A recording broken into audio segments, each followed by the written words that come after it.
Hello, everyone. Today I'd like to introduce you to my grandmother. She's of Polish descent, and she loved to be in the kitchen sharing her recipes with anyone who would listen. Today I'd like to share with you a Polish cuisine that she brought into my life.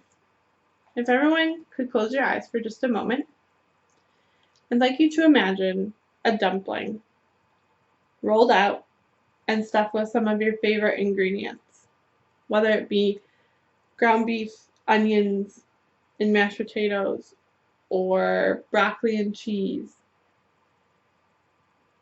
Now imagine taking that dumpling and either boiling it or putting it in a pan full of butter and onions, and then topping it with sour cream. Sometimes, if I close my eyes and take a deep breath, I can still smell the pierogies that I used to make with my grandmother. It was always fun as a little girl to be in her kitchen. I would be covered in flour up to my elbows, helping her roll out the dough and trying to come up with different combinations of food that I could put inside.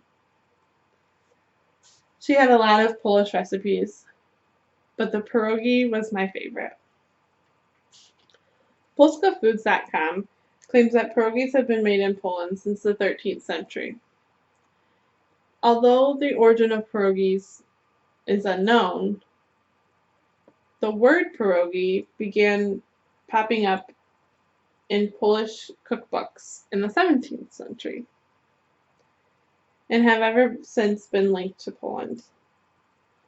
Back then, and for all the years following, pierogies have been made for special occasions. Those include Christmas, Easter, birthdays, and even weddings. There are so many different variances of pierogies that the list is endless. Some of the most popular in my home are potatoes and cheese, broccoli and cheese, potato, mushroom, and onion, and spinach and cheese. This is an example of a pierogi rolled out. Inside you can see there is spinach and cheese. And then you simply take the edge and fold it over.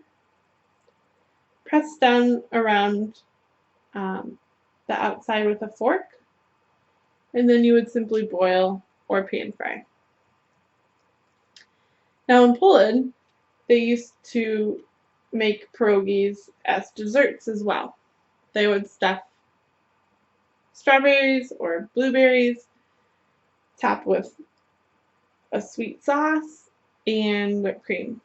And this is an example of that. As you can see, there's a pierogi there, stuffed with blueberries and some type of sweet sauce on top. And then you could also add whipped cream.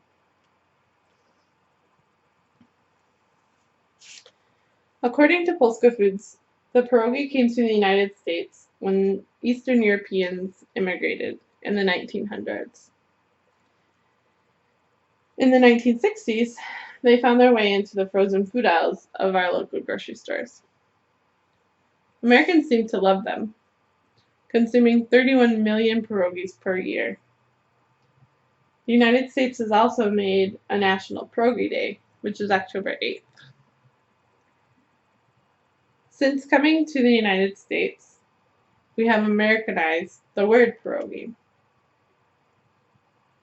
In Poland, it is pronounced pierog, which is a singular term. Pierogi is a plural term. And of course, in the United States, we add an S to everything, and they simply became pierogies. From generation to generation, things change, like the clothes we wear, the music we listen to, and even the way that we raise our children.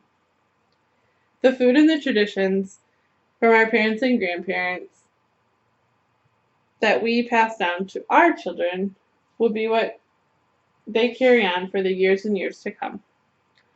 One of the traditions that I will be continuing to do with my children will be making pierogies. It is the way that I choose to honor my grandmother, and I hope that one day my children will remember the tradition of making pierogies with me as well. Thank you.